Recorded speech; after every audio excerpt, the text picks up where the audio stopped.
भारत की सेना ने अपना पराक्रम दिखाया और ये मैसेज दिया पूरी दुनिया को that we are capable enough to handle any enemy around the world. और देखो कल 15 जनवरी था, that is the army day, जिसकी परेड यूं तो नॉर्मली न्यू दिल्ली में होती है, but for the first time this occurred in Pune, जहां हमें दिखा भारत की सेना की शक्ति क्या है, आज के वक्त में इंडियन आर्मी कितना मॉडर्नाइज्ड है। As we witness quadrupedal unmanned ground vehicles nicknamed robotic mules also participated in the parade, और जिसने हाईलाइट किया इंडियन आर्मी की बढ़ती हुई मॉडर्नाइजेशन एफर्ट्स को।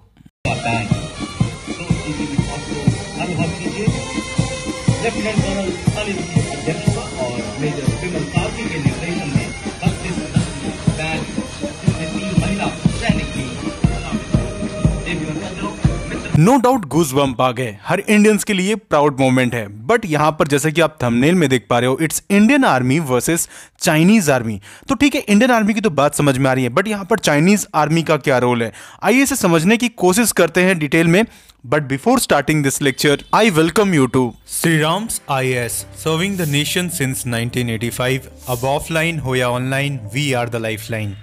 नाउ बिफोर स्टार्टिंग मैं आप सबसे एक क्वेश्चन पूछना चाहता हूं कि आखिर क्यों हम 15th ऑफ जनवरी को इंडियन आर्मी डे मनाते हैं। Do let me know in the comment section, सही आंसर होने पे आपको हार्ट दिया जाएगा। नाउ जस्ट अ व्हाइल एगो मैंने आपको ये बताया कि किस तरीके से चाइनीज आर्मी का भी यहाँ पर रोल है, और यहाँ पर मैंने जब डिस्कशन किया अबाउट इंडियन आर्मी कि किस तरीके से हम मॉडर्नाइजेशन के एस्पेक्ट्स को इंटीग्रेट कर रहे हैं एंड इवन हम इमर्जिंग टेक्नोलॉजीज को हाईलाइट कर रहे हैं, तो यहाँ चाइना कैसे पीछे रह सकता है। चाइना ने इंडियन आर्मी डे से ठीक 2 दिन पहले क्या किया, एक ड्रिल किया। तो China recently conducted military drills showcasing a variety of intelligent technology including exoskeletons, robot dogs, drones in conjunction with high power lasers. One of these drills was likely conducted near the disputed line of actual control. तो LAC के पास इन लोगों ने काफी close में, जो कि एक कहा जाता है डिस्प्यूटेड एरिया है, तो वहां पर इन लोगों ने काफी क्लोज जाकर ये ड्रिल किया है। अब ये किस लिए किया, जाहिर सी बात है यहाँ पर वो इंडिया को कहीं ना कहीं ये दिखाना चाहते हैं that we have these technologies.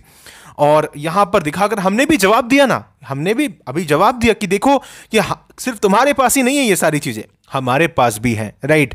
और इसके साथ देखो, जब हम बात करते हैं इंडिया चाइना स्टैंड ऑफ के बारे में, भले ही डिप्लोमैटिकली हम कितनी भी बातें कर लें, लेकिन ऑन ग्राउंड जो डिस्प्यूट है वो आज भी वैसे ही बरकरार है, क्योंकि चाइना ने इलीगली ये रीजन को ऑक्यूपाई कर रखा है।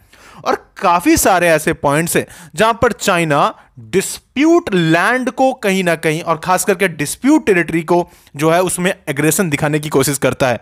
ये हमेशा से है चाइना का, राइट। अब देखो, चाहे फॉर एग्जांपल हम बात कर ले अरुणाचल के आसपास के रीजन में, जो कि चाइना उसे क्लेम करता आया है ना। अब जैसे कि देख सकते हो यहां पर आप इस पिक में, तो ये लोग आज के वक्त में क्या है ना कि in basically exoskeleton and basically इस तरह के रोबोट डॉग्स का इस्तेमाल कर रहे हैं बेसिकली कुछ लॉजिस्टिक्स को ले जाने के लिए। अब देखो प्रॉब्लम क्या है ना कि यहाँ पर चाइना के साथ में दिक्कत क्या है कि चाइनीज जो सोल्जर्स है वो इन हाई टेरेन्स में इस तरह की ज्योग्राफिकल कंडीशन में खुद को सस्टेन नहीं रख पाते हैं, राइट। क्यों, जिस तरीके से हमारे ब्रेव सोल्जर्स वहां रहते हैं, मैं यहाँ डेफिनेटली अपने एनिमी को कमजोर नहीं मान रहा हूं, लेकिन ये प्रॉब्लम है चाइनीज आर्मी के साथ में शुरू से, and that's why they are trying to integrate these technologies, ताकि वो एक्चुअली उन्हें हेल्प कर सके स्पेसिफिकली लॉजिस्टिक्स वगैरह में, सपोर्ट ड्रिल्स प्रोवाइड करने में, ठीक है। तो ये सारी चीजें हैं यहाँ पर। Now we all know that आने वाले वक्त में युद्ध का तरीका बदलने वाला है, वॉरफेयर का मेथड बदलने वाला है, इंसानों की जगह अब ये रोबोट्स लड़ने वाले हैं।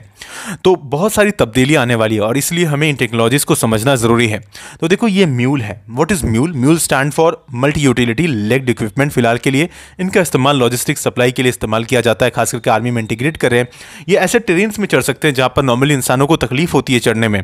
और इसके साथ देखो, क्योंकि ये वेपन्स वगैरह कैरी कर सकते हैं, ड्रोन्स को कैरी कर सकते हैं, इनमें थर्मल कैमराज होता है नाइट विजन के साथ में, जिससे नाइट के वक्त में सर्विलियंस में काफ़ी ज़्यादा इंपॉर्टेंट रोल प्ले कर सकते हैं। एंड देन अगेन काफ़ी इंपॉर्टेंट चीज़ ये है कि इन फ्यूचर इनमें अगर वेपन्स को इंटीग्रेट कर दिया जाए तो ये गेम चेंजर साबित होंगे, क्योंकि सर्विलेंस के साथ साथ ये उस वक्त में अटैक भी कर सकेंगे, और जिसकी वजह से हमें एडेड एडवांटेज मिलेगा। बहुत सारे ऐसे कंट्रीज हमारे आसपास में जो अभी इन टेक्नोलॉजी से काफ़ी ज़्यादा दूर हैं, बट वो हमें काफ़ी परेशान करते हैं। आई होप आप समझ रहे होगे, right. I hope you are understanding the context. तो शायद उस दिशा में ये हमारा एक बहुत बड़ा कदम है। नाउ अब इसके बारे में जब हम बात करते हैं, इसे बनाया किसने, तो इसे बनाया है एरो आर्क बोलकर एक कंपनी ने, राइट, जो कि न्यू दिल्ली बेस्ड है and which is a subsidiary of arc venture. Now अब देखो, काफ़ी इंपॉर्टेंट चीज़ यहाँ पर ये है कि ये जो म्यूल्स हैं, राइट, ये आज के वक्त में देखो इनमें जो लेग्स वगैरह होते हैं, अब जैसे कि यहाँ पे देख सकते हो, अब ये क्योंकि चल सकते हैं तो कई बार ऐसे, I mean for example you know that हमारे आसपास में माइंस वगैरह होते हैं कई बार, और कई बार ऐसे मटेरियल्स होते हैं, इनको कहीं ना कहीं मूव करने के लिए ये काफ़ी मेजर रोल प्ले कर सकते हैं। साथ साथ इनके फीचर्स के बारे में बात करें तो 51 kg के होते हैं, राइट।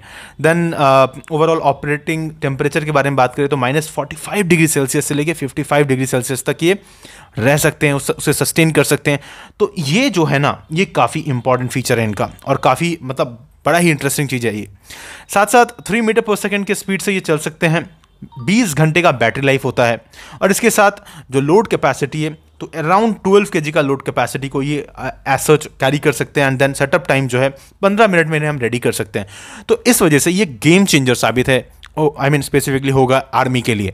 तो I hope you're understanding the whole context कि किस तरीके से ये सारी चीज़ें आज के वक्त में एक तरफ तो चाइना ने इस चीज़ को ऑलरेडी दर्शाया है, अब हमने भी इसका जवाब दिया है उन्हें actually.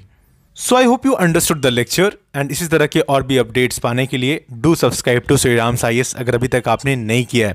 And at last, may God bless you all.